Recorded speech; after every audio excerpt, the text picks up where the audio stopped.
Bismillahirrahmanirrahim. Assalamualaikum warahmatullahi wabarakatuh.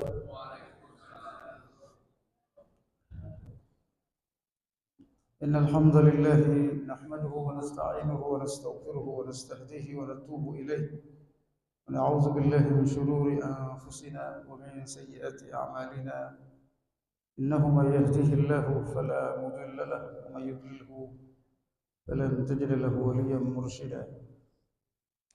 أشهد أن لا إله إلا الله وحده لا شريك له أشهد أن محمدا عبده ورسوله لا نبي ولا رسول بعده اللهم صل وسلم على سيدنا محمد وعلى آله وصحبه أجمعين أما بعد. Bapak Ibu jemaah masjid Al-Ikhlas yang dirahmati Allah Subhanahu wa taala. Alhamdulillah kita terus bersyukur pada Allah. Terus berzikir, mengucapkan alhamdulillah semua nikmat rahmat karunia Allah Subhanahu wa taala pada kita. Wabil khusus nikmat iman dan nikmat Islam. Ya. Nikmat Islam dan nikmat iman adalah nikmat terpenting dan terbesar dalam kehidupan kita sebagai manusia. Salawat dan salam atas Rasulullah Muhammad SAW. Terus kita ucapkan bersalawat kepada Rasulullah yang bulan ini adalah bulan kelahiran beliau, yang disepakati mayoritas ulama adalah bulan Rabiul Awwal. Dan semoga salawat ini juga kepada para sahabat, para tabi'in, dan kepada semua umatnya insyaallah. Bapak Ibu sekalian, saya harusnya mengkaji kitab ini, tetapi pada subuh hari ini karena kita berada di tanggal 10 Rabiul Awal, hari 11 ya, 11 Rabiul Awal, hari Senin itu 12 Rabiul Awal ya. Di Indonesia 12 Rabiul Awal itu tanggal merah, jadikan hari libur, karena menghormati kelahiran Nabi Muhammad SAW. Saya akan bahas ini tentang kelahiran Nabi, lalu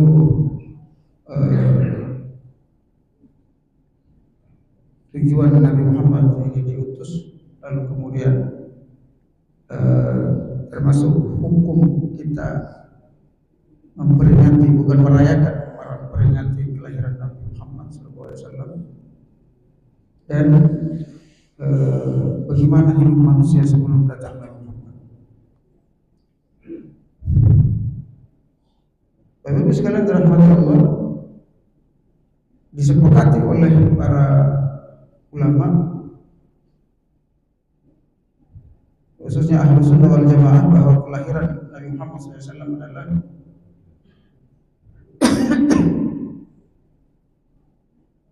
pada bulan Rabiul Awal, 12 Rabiul Awal, tahun gajah. Tahun gajah itu karena Raja Abrahah dari Habasyah ingin menghancurkan Ka'bah. Kalau dalam bulan Masehi sekitar 571 Masehi. Jadi 571 tahun setelah lahirnya Isa alaihissalam. Antara Nabi Isa dan Nabi Muhammad itu disebut dengan masa fatrah, masa kekosongan kenabian dan kerasulan.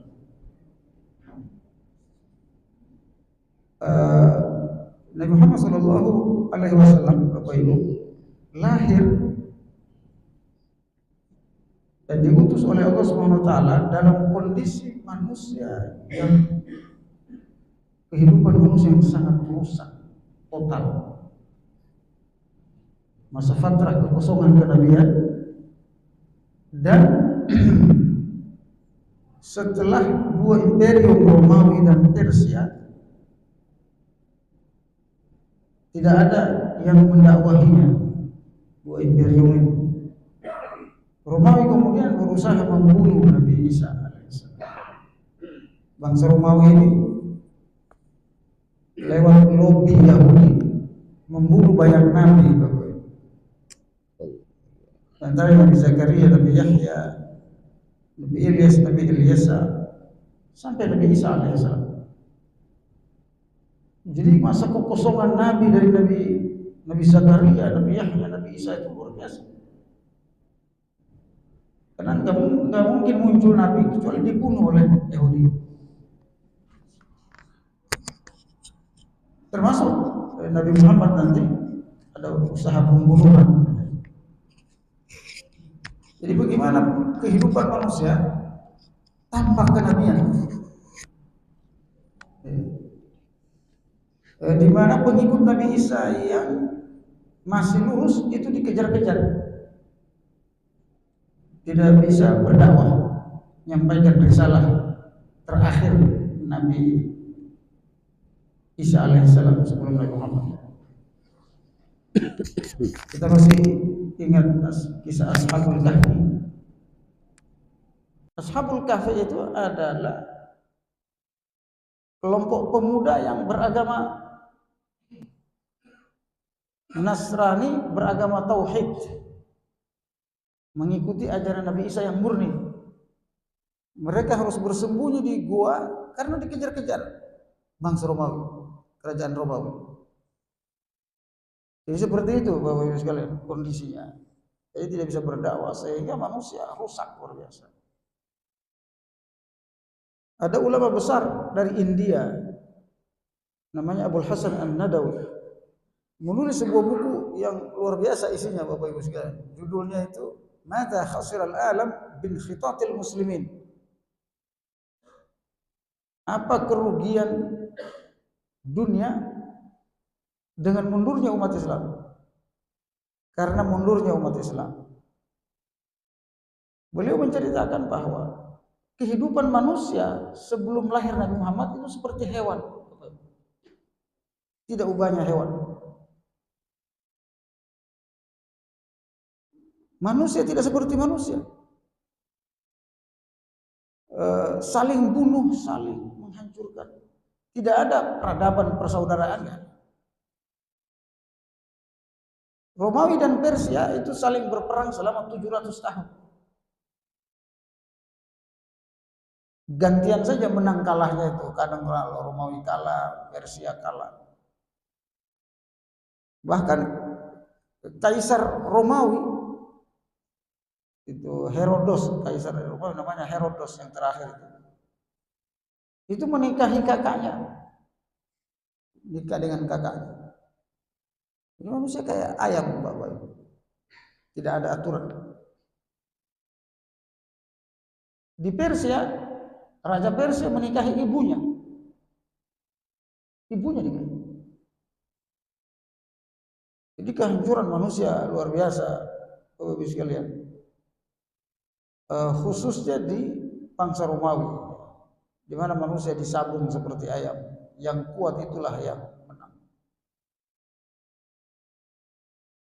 Dalam penyembahan tauhid hampir tidak ada karena para nabi dibunuh. Semua manusia menyembah materi yang disebut dengan paganisme. Ya, agama Kristen dihancurkan. Di agama Kristen ini Bapak Ibu sekalian dihancurkan sejak wafatnya Nabi Isa alaihissalam. Dihancurkannya gimana? Dirubah ajarannya dari agama tauhid menjadi agama trinitas, menyembah 3 Tuhan. Itu diprakarasai oleh Imperium Romawi, Kaisar Romawi. Ya, ada apa namanya semacam rapat besar yang diadakan oleh Raja Romawi memutuskan mau ikut trinitas atau tauhid yang dibawa Nabi Isa. Akhirnya diputuskan agama Kristen menjadi trinitas. Ada sejarahnya itu Bapak.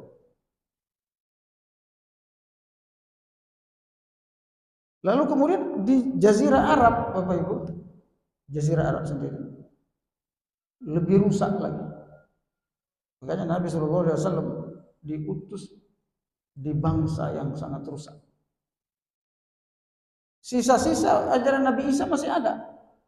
Ya, Nabi Ibrahim masih ada. Makanya kemudian karena Nabi Ibrahim itu pusat dakwahnya kan di Mekah. Setelah pindah dari Palestina. Pusat dakwahnya di Mekah. Makanya sisa-sisa ajaran Nabi Ibrahim itu masih ada seperti haji, tawaf di Ka'bah. Bisa dilakukan oleh bangsa jahiliyah Arab. Tetapi mereka rubah sistem haji itu. Penuh dengan kesesatan dan kemusyrikan. Mereka tawaf dengan tidak pakai pakaian, tawaf bawa-bawa patung, dan di dalam Ka'bah itu ada 360 patung dalam Ka'bah. Jadi terjadi penyelewengan ajaran Nabi sebelumnya yang luar biasa. Jarak antara Nabi Muhammad SAW kepada Nabi Ibrahim itu sekitar 36 keturunan. Jadi penyelewengannya sudah luar biasa.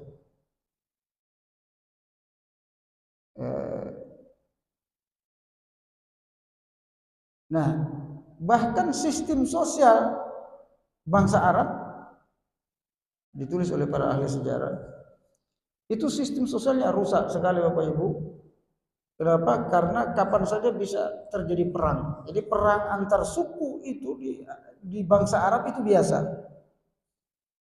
Ya, orang ucapan misalnya mengeledek sendiri sedikit, ngebully satu orang, itu bisa perang antar suku. Kehilangan sendal bisa perang antar suku. Saking tidak ada namanya ukhuwah. Ada budaya menghormati tamu, melayani tamu, ada, tetapi ukhuwah itu tidak ada. Persaudaraan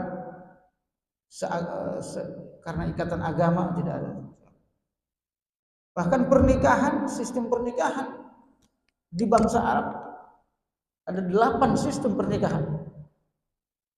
Semuanya sistem rusak.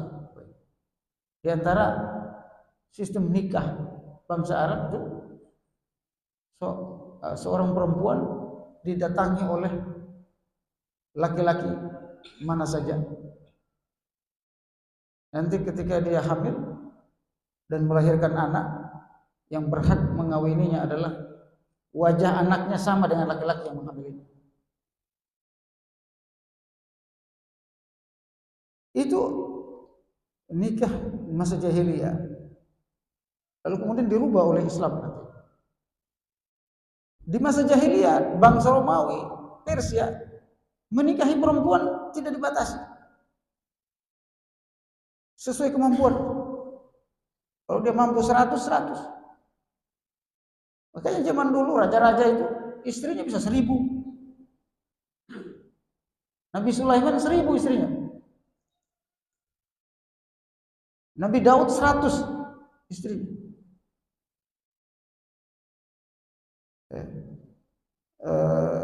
Yang tak sempat menikah itu Nabi Isa alaihissalam. Nabi-nabi sebelumnya banyak. Lalu kemudian apalagi raja-raja Pak, Nabi aja.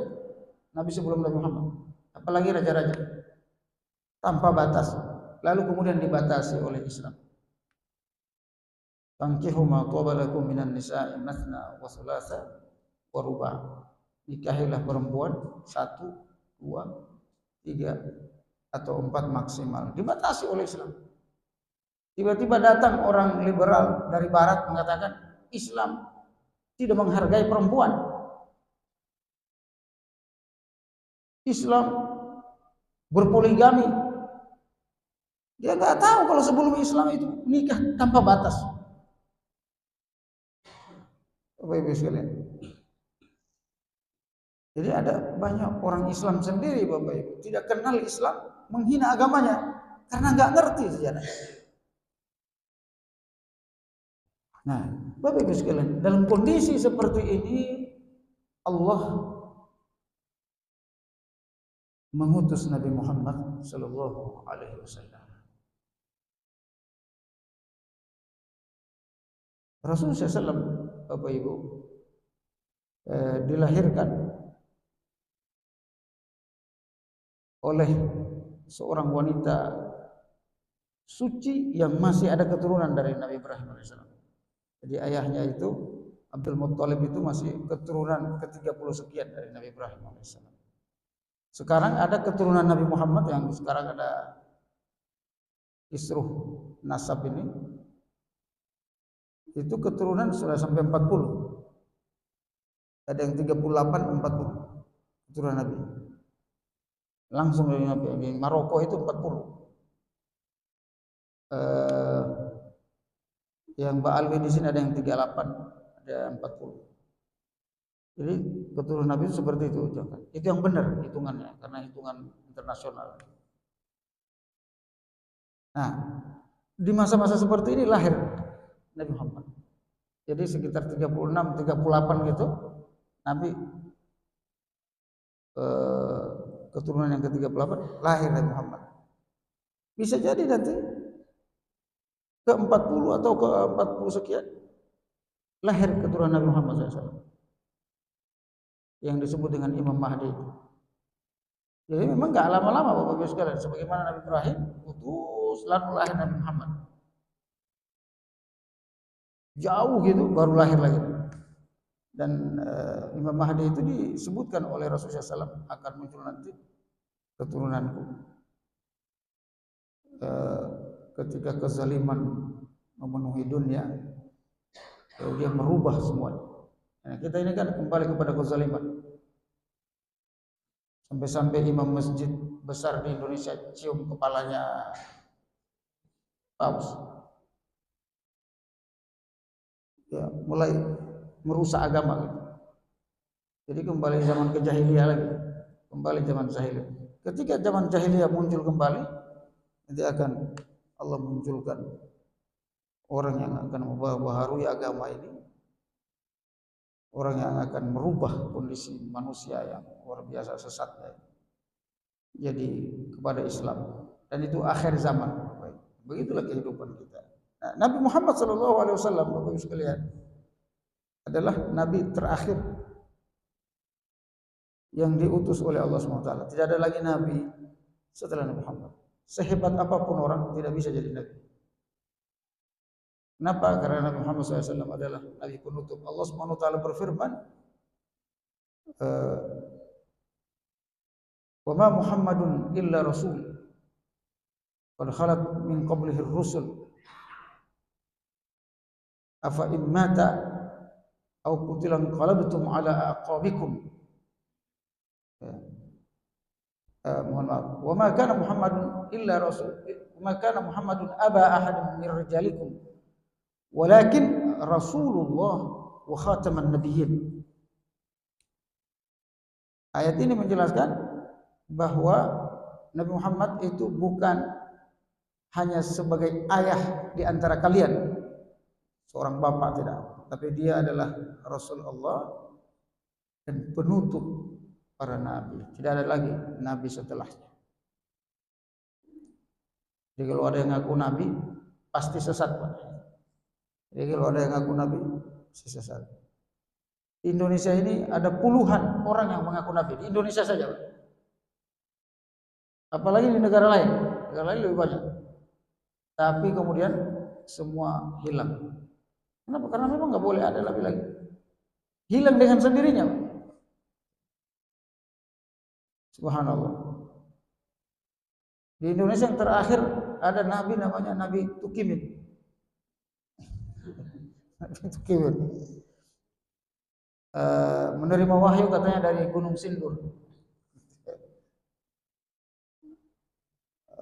Bikin salawat Allahumma sholli ala Tukimin. Jadi lucu juga.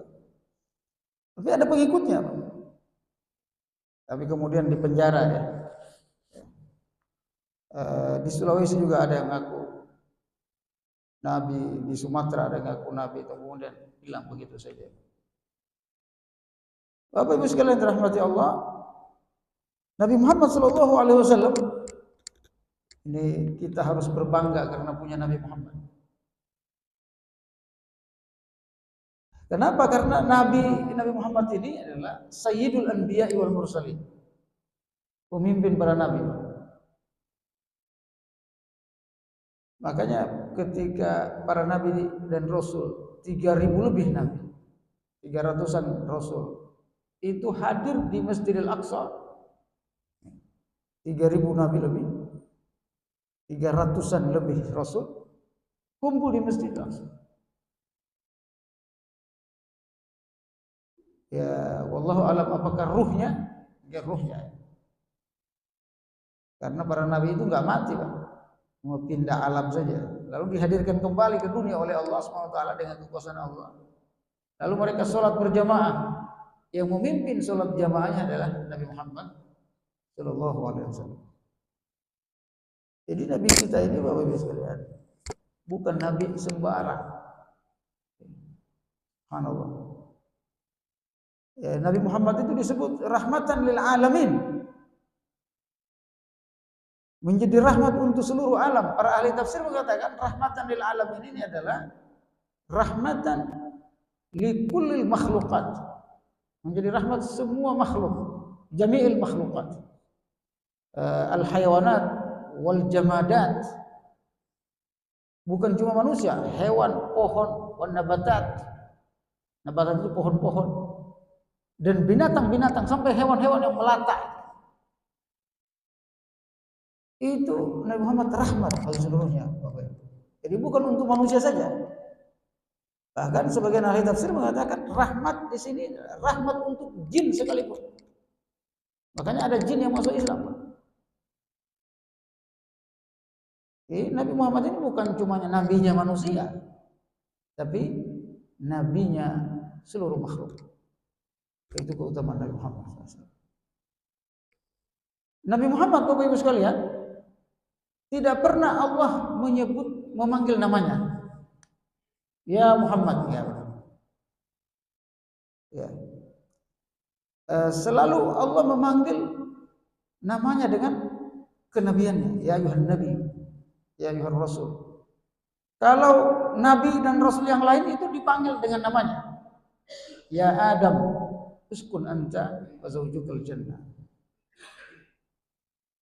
Ya Nuh, ihbib bisalam. Kata Allah. Al-Quran.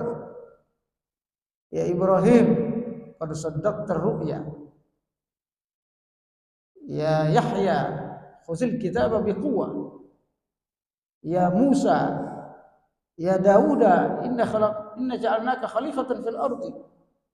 Ya Isa ibn Maryam, semua dipanggil namanya. Tapi ketika Nabi Muhammad, apa kata Allah? Ya ayuhan nabi,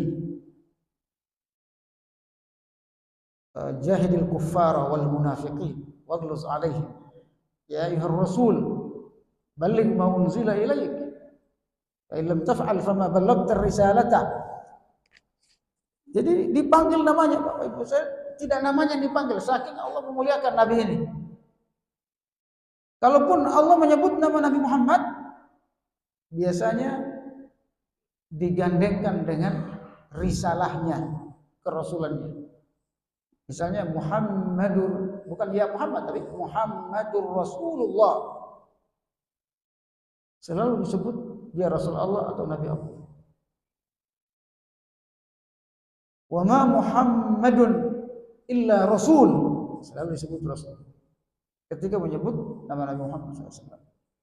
Makanya kita kalau nyebut nama Nabi Muhammad, Bapak Ibu, harus berselawat kepada. Itu Nabi yang perintahin dan Allah yang perintahin. Kenapa? Karena Allah aja nyebut nama Nabi Muhammad itu enggak pakai nama doang. Bagaimana Allah memuliakan Nabi ini? Jadi kalau kita umatnya tidak memuliakan, itu dosa besar. Tidak memuliakan Nabi Muhammad bisa kufur. Jadi kalau kita banyak bersalawat itu justru memuliakan Nabi Muhammad.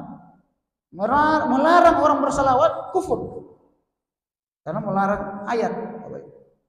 Innallaha wa malaikatahu yusalluna 'alan nabi. Ya ayyuhalladzina amanu sallu 'alaihi wa sallimu. Ini kan perintah bersalawat. Itu dari Quran.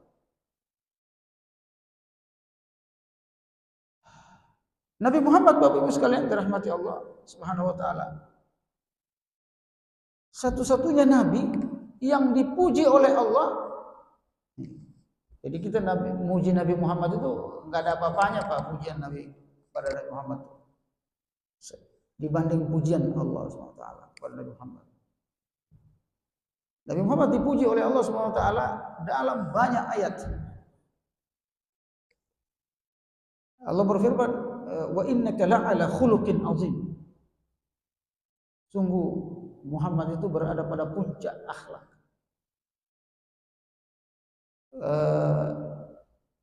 Bahkan kata Allah Subhanahu wa taala, jadi Allah memuji Nabi Muhammad itu setiap jengkal tubuh Nabi Muhammad itu dipuji.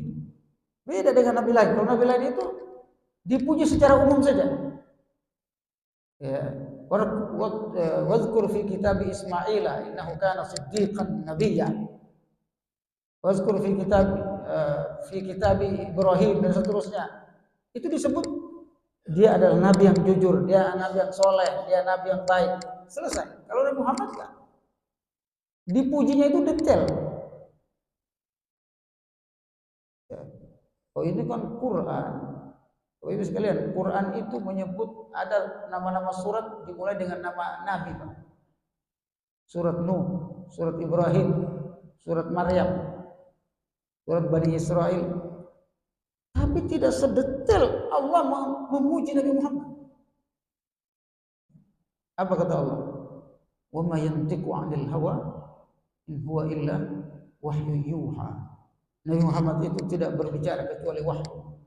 Maksudnya mulutnya itu enggak ngomong sembarangan. Enggak ada nabi seperti itu. Bahkan Allah Subhanahu wa taala memuji pandangan matanya. Tadi mulut, mata. Kata Allah Subhanahu wa taala, "Mazaghal basaru wa ma tagha."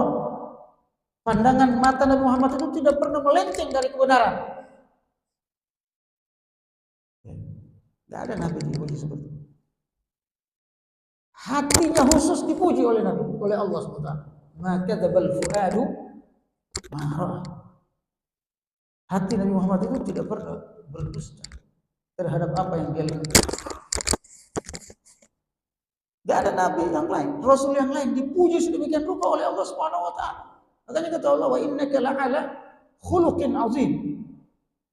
Bahkan Allah bersumpah dengan Nabi Muhammad, fala wa rabbika, demi Tuhanmu wahai Muhammad, Tuhan wahai Muhammad. Bapak Ibu sekalian dirahmati Allah, apalagi kalau kita baca hadis qudsi, banyak sekali yang luar biasa kita kaget. Bahkan ada hadis qudsi menyebutkan begini, Bapak Ibu sekalian, Allah pernah menawarkan kepada Nabi Muhammad, wahai Muhammad,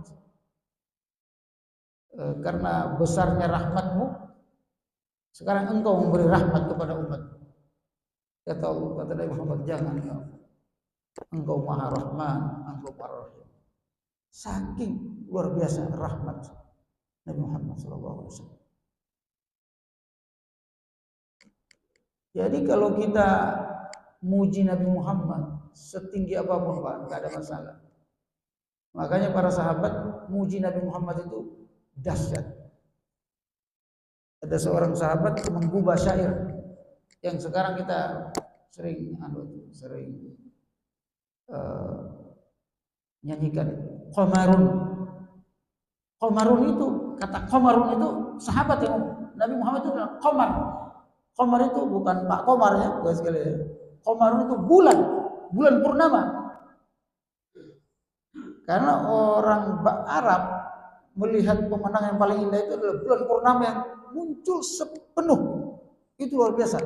Nah, Nabi Muhammad seperti itu, Qamarun. Orang Madinah memuji Nabi Muhammad ketika hijrah.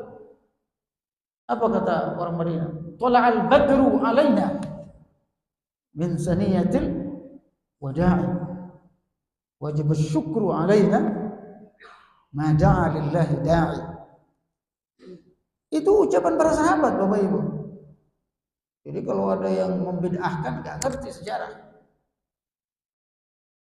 Ya, Nabi Muhammad itu seperti al-badru, juga termasuk bulan purnama. Saking indahnya memuji Nabi Muhammad. Bapak Ibu sekalian dirahmati Allah Subhanahu wa taala. Nah, pembahasan ketiga, bagaimana kita memperingati kelahiran Nabi? Apa hukumnya? Ini setiap tahun kita bahas. Karena memang setiap tahun muncul masalah, perdebatan. Bapak Ibu sekalian, harus kita sampaikan bahwa beda memperingati, beda merayakan. Maulid Nabi itu bukan merayakan, bukan hari raya. Boleh salah kita. Karena hari raya itu disepakati oleh para ulama berdasarkan as-sunnah, hanya 3 saja hari raya. Idul Fitri, Idul Adha, nah satu lagi hari Jumat. Hadisnya sahih. Kata Rasulullah SAW, al-Jum'atu idukum. Hari Jumat itu adalah hari raya kalian. Makanya kalau hari Jumat, Bapak Ibu, nggak boleh mulai puasa hari Jumat karena hari raya. Kecuali dia dilewatin, misalnya dari Kamis terus puasa Jumat, Sabtu, Ahad. Mulai puasa hari Jumat, sebagian besar ulama mengatakan haram, sebagian ulama mengatakan makruh. Kenapa? Karena hari raya. Kalau di Arab, kalau setiap hari Jumat itu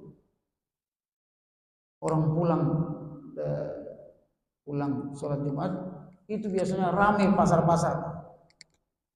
Kenapa? Mereka belanja karena hari raya. Ya, belanja buah-buah, kayak Idul Fitri begitu. Hari Jumat. Hari Jumat di negara-negara di Mesir, Saudi, di beberapa negara Arab yang membudayakan Jumat sebagai hari raya itu ramai luar biasa.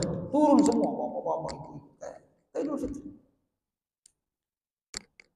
Nah, kalau kita kan hari Jumat hari kerja, jadi nggak terasa hari raya. Tapi ada juga hikmahnya itu. Saya kemarin khutbah di kantor pajak di Sudirman itu. Waduh, gedung tinggi itu pajak. Memang di setel nggak ada tempat ibadah. Tapi karena hari Jumat itu kerja, maka direktur pajaknya itu menyiapkan masjid khusus di kantor pajak. Sekarang semua kantor pajak, kantor-kantor pemerintah ada masjidnya. Kenapa? Karena kerja hari Jumat, pegawai itu harus sholat. Jadi ada juga hikmahnya, dengan Jumat tidak libur, pemerintah menyiapkan masjid di kantor-kantor. Beda, nggak ada gereja di kantor-kantor. Ya, karena hari Minggu libur. Jadi keuntungan kita juga ada di sini. Oleh karena itu, Bapak Ibu sekalian, kita bukan merayakan kelahiran Nabi, tetapi memperingati kelahiran Nabi. Memperingati kelahiran Nabi itu harus karena diperintah oleh Allah. Jadi kalau kita nggak ingat kelahiran Nabi, dosa, Pak. Tidak tahu berterima kasih kepada Nabi Muhammad. Ayatnya, dalilnya apa?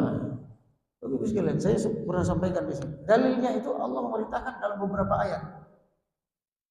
Di antaranya surat Ibrahim ayat 5. Allah Subhanahu wa taala berfirman, "Wa dzakkirhum bi ayyamillahi dzalika la ayatin likulli sabarin syakur."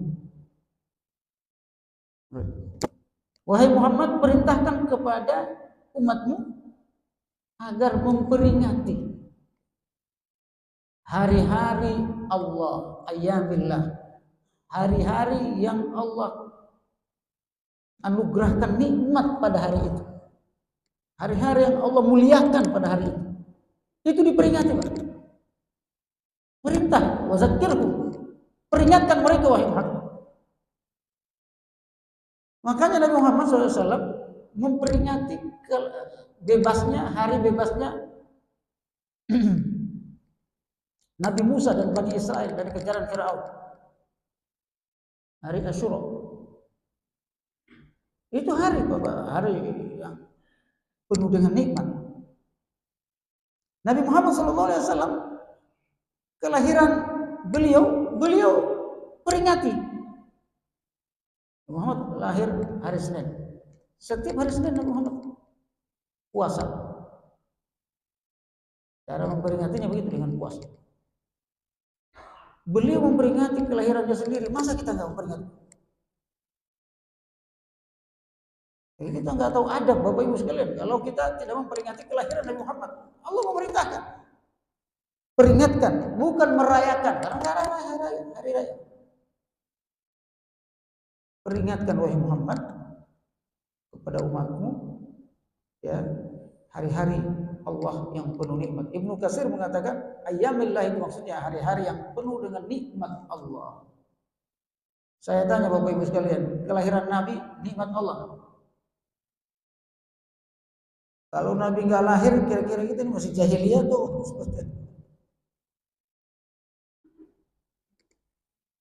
Jadi kelahiran Nabi nikmat termasuk nikmat besar yang Allah berikan kepada kita, Bapak. Sehingga cuma memperingatinya itu bukan kemudian berfoya-foya kayak hari raya, ya.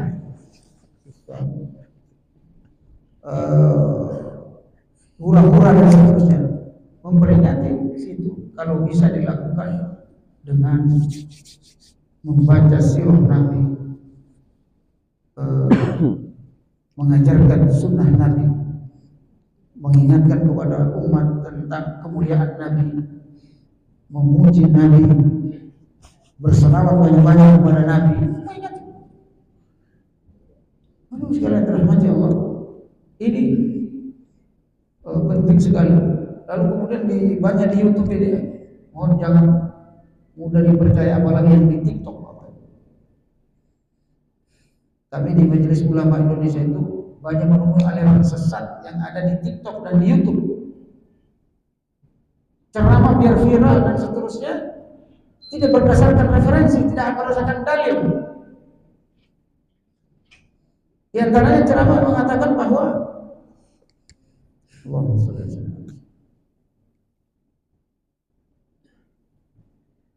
Maulid itu dari Syiah.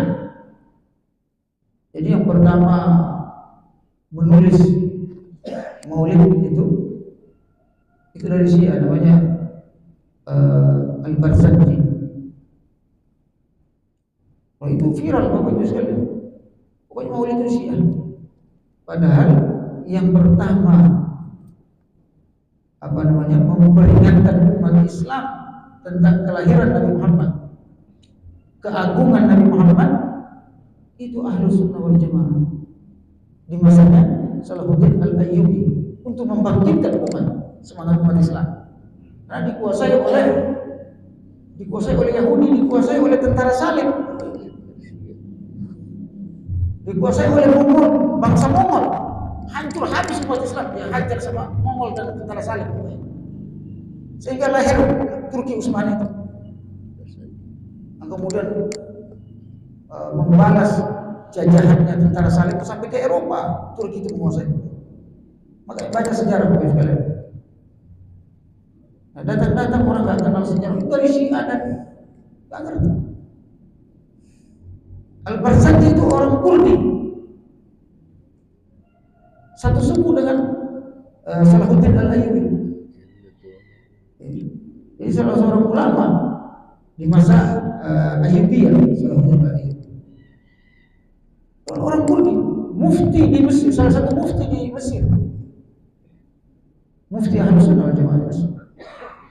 Jadi penggelapan sejarah untuk menguatkan pendapat kelompoknya itu terkena nggak bertanggung jawab, nggak jujur secara ilmiah. Nah, kita ini harus ngerti yang kayak gini. Jangan sampai kita dibutakan oleh sejarah, main kutuk, main apa namanya, menyalahkan orang. Termasuk masalah Ba'alawi. Ini orang nggak tahu sejarah, Bapak Ibu sekalian, menyalahkan Ba'alawi, anggap apa namanya, tidak ada keturunan Nabi, nggak tahu sejarah.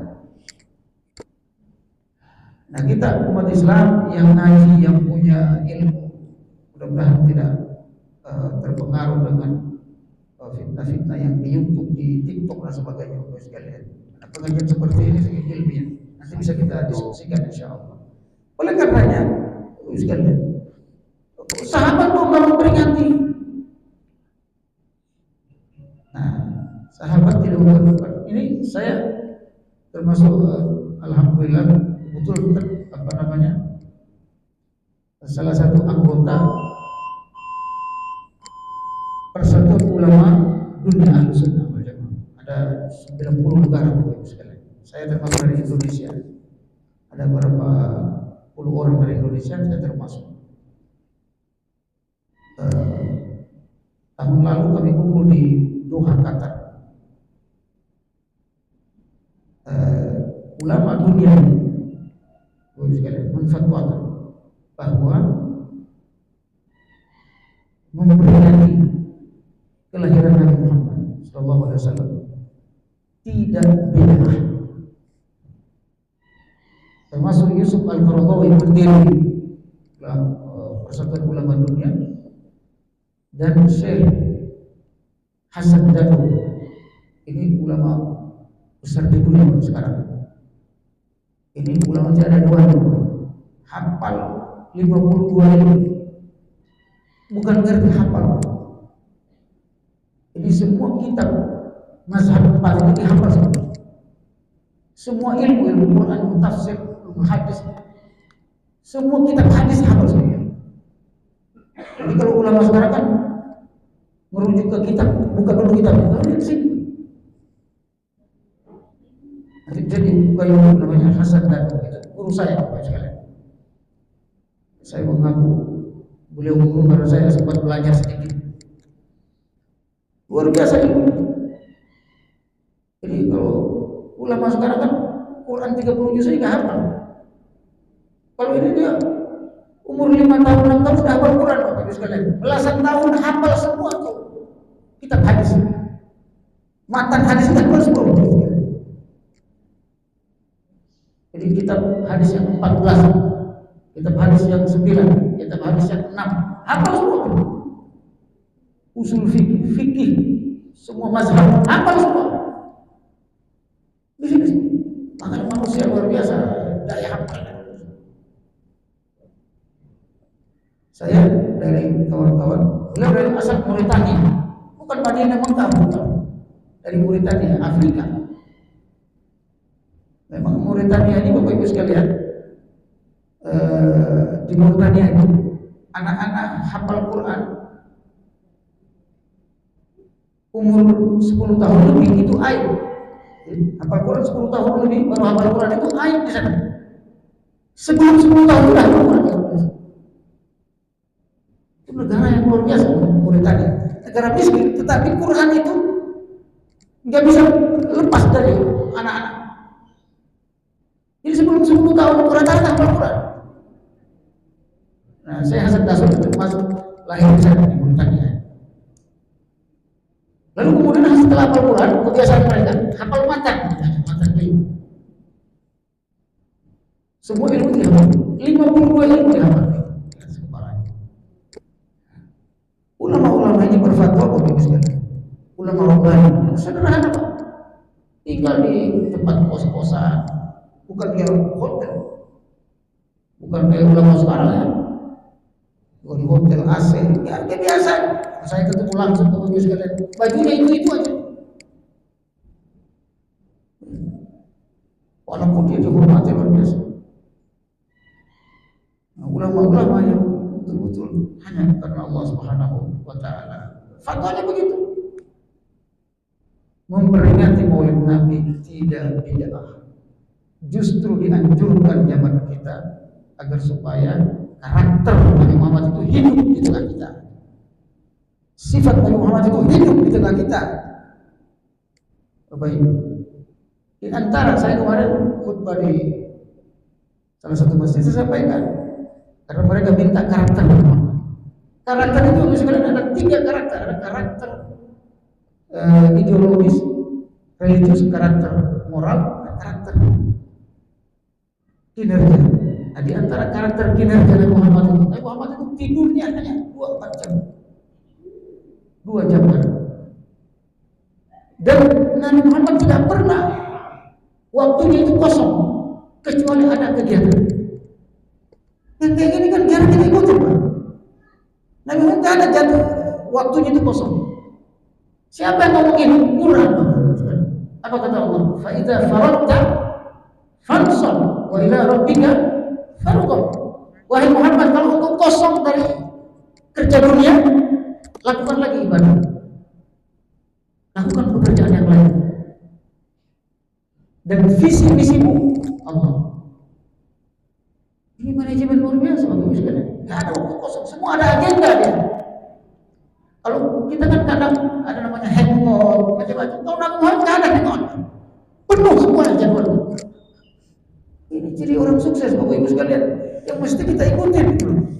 Jarang dikaji. Bayangkan Nabi Muhammad itu semua profesi dia lakukan. Multi profesi.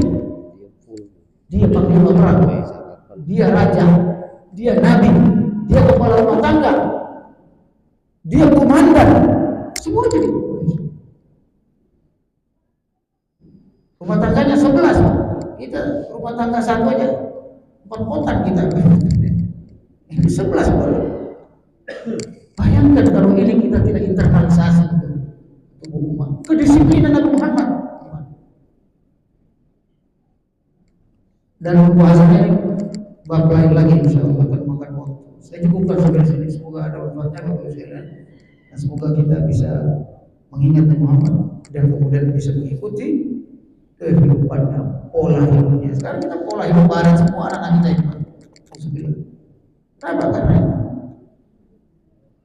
ya, sifat Nabi tidak dipelajari dan seterusnya. Wallahu a'lam. Kalau ada yang ditanyakan, silakan. Yang lain kan? Ayat. Assalamualaikum warahmatullahi wabarakatuh. Waalaikumsalam. Tadi sudah disinggung akan kedatangan mbahnya kaum paganisme atau imamnya kaum paganisme yang sangat luar biasa, bahkan mendapat kehormatan kecuali tangannya dicium dan beliau membalasnya dengan mencium kepalanya, keningnya dengan sangat mesra.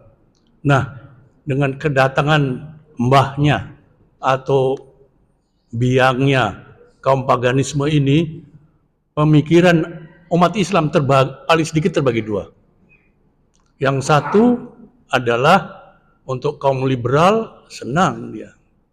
Tapi yang satu lagi yang kemungkinan di pihak kita ini rasa sakit hati.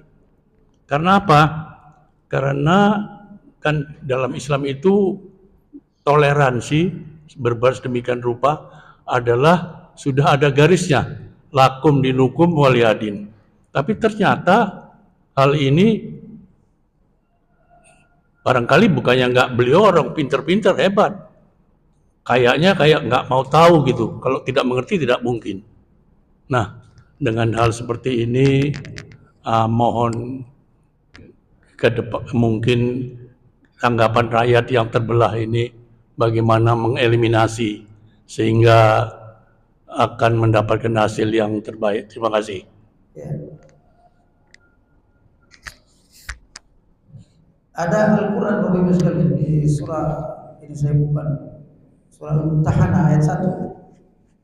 Jelas sekali ayat, ya ayyuhalladzina amanu la tattakhidhu aduwwi wa aduwwakum awliya'a tulquna ilaihim bil mawaddah wa qad kafaru bima ja'akum minal haqq yukhrijuna ar-rasula wa iyyakum an tu'minu billahi rabbikum in kuntum kharajtum jihadan fi sabilillah wa ibtigha'a mardati tusirruna ilaihim bil mawaddati wa ana a'lamu bima akhfaytum wa ma a'lantum wa man yaf'alu minkum faqad dhalla sawa'as sabil. Ayat yang jelas diterjemahkan saja ayat itu selesai. Wahai orang beriman, jangan kalian menjadikan musuhku dan musuh kalian sebagai penolong dan pemimpin. Lalu kalian berikan cinta kasih mawaddah kepada mereka. Gak mungkin cium kepala kecuali cinta, kecuali sayang. Karena Allah tidak boleh memberikan kasih sayang seperti kita memberikan kasih sayang kepada orang beriman, gak boleh. Lalu kemudian kata Allah SWT, wa qad kafaru bima ja'akum minal haqq. Padahal orang yang kalian berikan kasih sayang itu sudah kafir, mengingkari Al-Quran, mengingkari Nabi Muhammad, kafir kepada Allah, bahkan mengatakan Allah Tuhan, Allah itu beranak. Dalam Al-Quran di ayat yang lain, takadus samawati yatafattarna, hampir-hampir langit itu terbelah hancur Bapak-Ibu sekalian ketika mereka mengucapkan Allah itu punya anak. Saking murkanya Allah, hampir-hampir langit pecah. Bagaimana kita lalu mencintai orang yang menyakiti Allah? Ini berbahaya Bapak-Ibu sekalian. Bahkan kata Allah SWT ya, yukhrijuna Rasulullah wa iyyakum. Mereka orang-orang kafir itu memerangi Rasul dan memerangi kalian. Siapa yang membunuh jutaan umat Islam yang ada di Spanyol, Pak? Itu para paus, para pendeta. Siapa nggak kenal perang salib? Memerangi kita 400 tahun. Memerangi Islam 400 tahun. Siapa tidak kenal imperialisme? 3G, gol apa namanya? Gospel, gol, glory. Salah satu misi Belanda menjajah negara ini kristenisasi, Pak. Menjajah kita 350 tahun untuk mengkristenkan negara ini, lalu kemudian cium-cium kepalanya.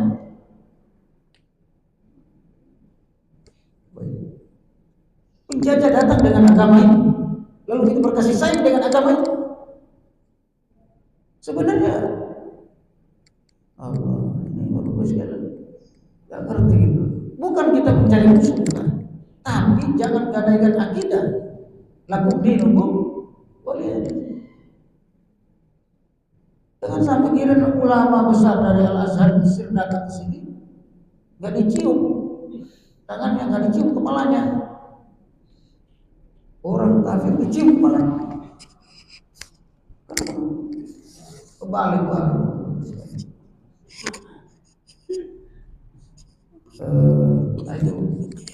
Ini kita akhir zaman. Kalau dia orang biasa mungkin nggak terlalu berasa gitu, imam masjid. Saya sebenarnya berteman orang sama-sama dosen UIN. Tapi kan dalam masalah kemungkaran begini harus kita ingatkan, janganlah gitu menjual keyakinan, menjual kesucian diri kita hanya karena kedatangan dia. Beda baik dan iman, Bapak Ibu sekalian. Beda baik dan iman. Baik itu semua orang bisa baik. Kalau beriman tidak semua bisa orang beriman. Baik tanpa iman tidak ada gunanya.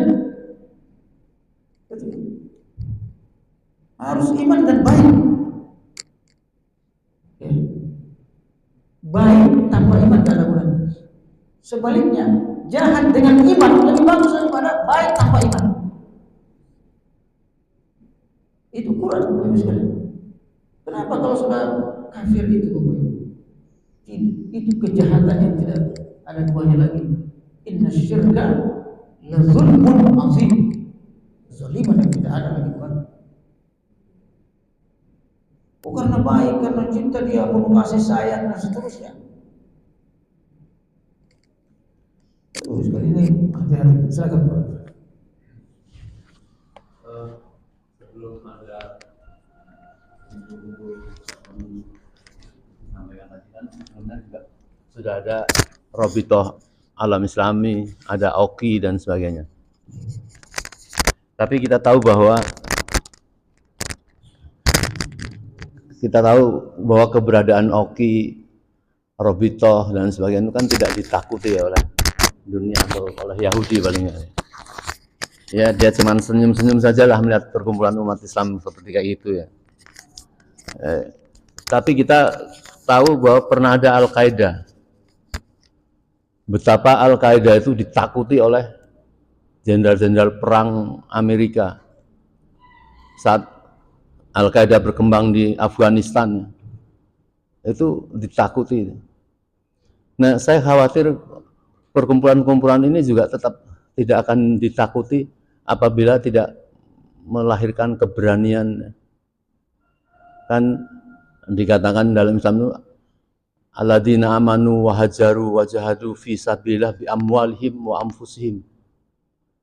Beriman, berjuang, berjihad dengan harta dan jiwanya.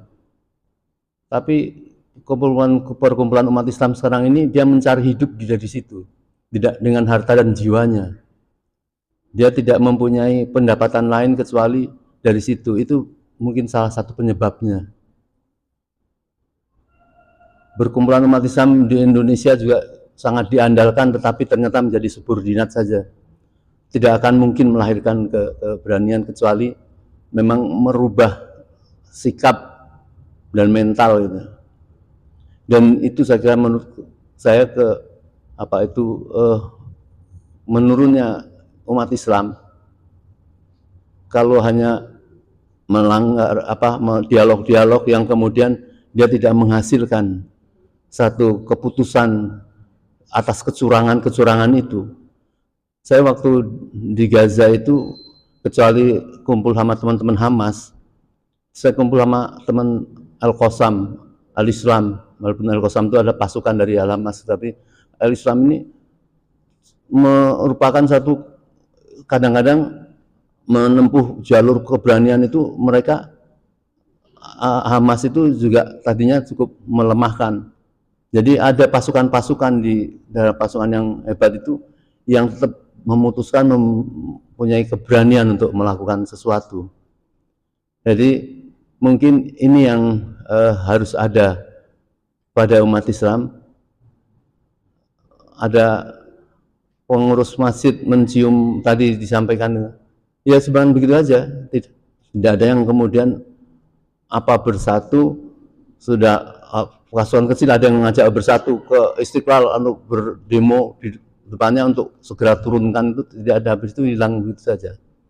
Saya kira mungkin itu yang perlu jadi pertimbangan bagaimana umat Islam ini kalau kemudian kumpul tapi dia tidak bisa datang kalau tidak dengan harta dan jiwanya, kalau tidak dikasih ongkos, tidak dikasih menyebabkan motivasi itu yang harus dirubah.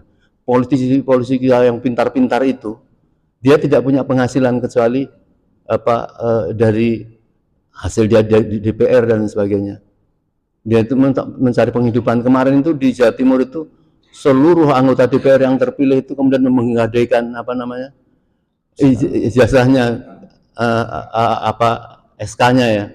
Karena berarti waktu mencalonkan itu dia memang hutang-hutang kemana-mana gitu. Saya kira mungkin itu. Assalamualaikum warahmatullahi wabarakatuh.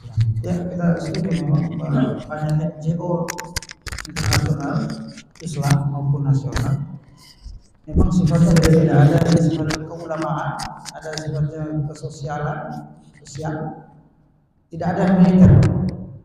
Yang militer itu Al-Qaeda itu, sehingga mereka kemudian tidak bertindak.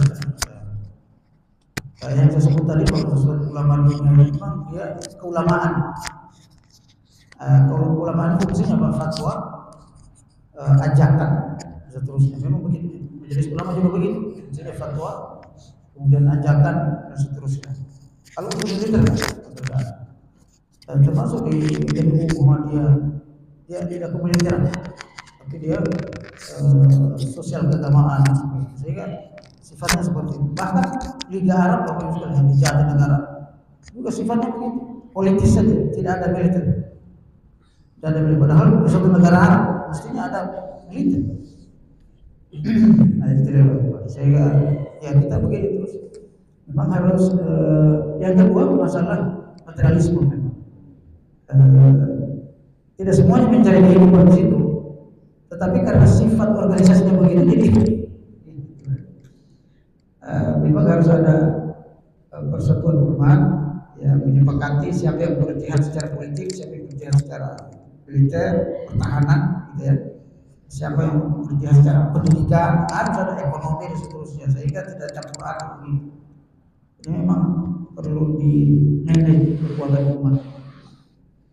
Wallahu a'lam. Terima kasih. Kita tutup dengan doa kafaratul majlis. Subhanallah wa bihamdika, asyhadu an la ilaha illa anta, astaghfiruka wa atubu ilaik. Assalamualaikum warahmatullahi wabarakatuh.